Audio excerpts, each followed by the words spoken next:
Welcome back to the Injury Prone Fantasy Football Podcast. I'm your host, Dr. Edwin Porras, Doctor of Physical Therapy, Medical Analyst, FantasyPoints.com. Gracias por tus oídos. We are here once again to talk about the injury recap, the Week 10 injury recap to help you plan for Week 11 and onward. Remember to join the Patreon, patreon.com/injuryprone, where we're constantly updating this information, constantly giving projections, injury discussions, consensus rankings adjustments based on injury situations. We are constantly working to improve every single week, every single day, and there's a group of like-minded individuals there, so make sure you get in there, patreon.com/injuryprone.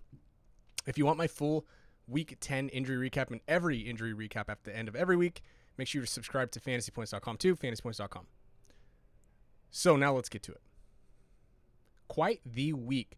Understand that moving forward, we will have 4 teams on a bye. In Week 11, the Falcons, the Saints, the Patriots, and the Colts all on a bye. So we don't really necessarily have to worry about those guys in particular. But what we do have is guys from those teams that were injured. So we'll start with Derek Carr. Derek Carr has a right shoulder / concussion issue. And the right shoulder, we assume, is a re-injury from the previous AC sprain. That doesn't always mean that the hit that he took is going to re-aggravate that same shoulder, but we assume we're going to make that assumption. And because Rappaport has already said that this doesn't seem to be a significant injury, a significant serious issue, we can probably assume that he's going to be back after the bye. What I will say is that concussion will also probably clear, but what I will say is that these re-injuries do get to be a tad bit messy. This is just an example. It's a very different situation, totally different situation. But I've seen this happen over the years where when an injury is a re-injury, things tend to go a little more haywire. So, for example, in 2023, Cooper Kupp's hamstring issue, the one that sat him out for 5 weeks, that was a re-injury. Again, totally different situation. Just want to give you an example. So, why not stash Jameis Winston in 2 quarterback superflex leagues? I am, because that'd be a lot more fun for Chris Olave. Deshun Watson, reportedly going to undergo an MRI today, or did undergo an MRI. What he looked to sustain was a high ankle sprain. And it was really a more of an eversion ankle sprain, which means his foot wasn't completely planted, and that inward motion really just strained the inside of the ankle. That is a really, really strong ligament on the inside of the ankle. It doesn't mean that other ligaments weren't potentially involved, but the main one is really strong. So we hope that this isn't necessarily a big issue. That happened at the end of the first half. He did finish the rest of the game, and I'm pretty sure on that same drive he's the one who ran it in for a score. Correct me if I'm wrong, but I'm relatively certain. So he was in a walking boot. Usually that's just precautionary, so don't get too worked up about that just yet.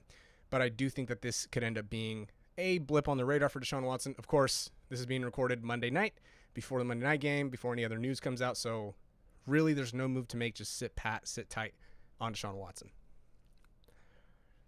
So we have another guy here, Taylor Heinicke. Let's just real quick say it was a hamstring strain. He's got a bye week. They're probably going to go back to Desmond Ridder. You don't really need to know more about Taylor Heinicke as it is anyway, so don't be too concerned about it. But yeah, he'll probably be able to come back after the bye. Most quarterbacks usually do. Keenan Allen landed hard on his left shoulder. Usually that implies an AC sprain, an AC joint sprain, and or a clavicle issue. He has had a shoulder issue in the past. It was a pretty bad clavicle fracture, if I'm remembering correctly, but that was years ago. We're talking years ago. He finished the game and he scored a touchdown. I don't anticipate they're going to necessarily sit him out, but there is a worst-case scenario here, and the worst-case scenario is that this is a hairline fracture, the same type that Deebo Samuel had that sat him out several weeks. That is a worst-case scenario. I don't imagine that's the case for Keenan Allen, but I do think that he's going to be less than 100% basically for the next few weeks, right? And Devontae Adams had this essentially exact same injury earlier this year in week 4. Week 5, he did not look too hot. So we'll see what happens with Keenan Allen. Keenan Allen's a dog. Obviously, you can't necessarily downgrade him, but this is something to monitor for Keenan Allen. Next guy you have here is another wide receiver, Michael Thomas. I know that I talked about the Saints having a bye week, but I did want to mention very briefly, he actually was injured on the second play that he was targeted early in the first quarter. So he had 2 plays where he was targeted, 2 plays in a row. The second play is when he ran off. He looked to land on the left knee, and that implicates typically a PCL type issue. And Dennis Allen did come out and say that even though it's not season ending, it is the words that he used were significant or something like that. So it is a significant injury. I don't expect Michael Thomas to be back in the near future, even after the bye. He could be out several weeks here. Baker Mayfield confirmed his thumb. Not a big deal, so don't worry there. And then lastly, Alexander Mattison. Not a lot you can do here except watch. The Vikings already went out and signed Monday morning another running back.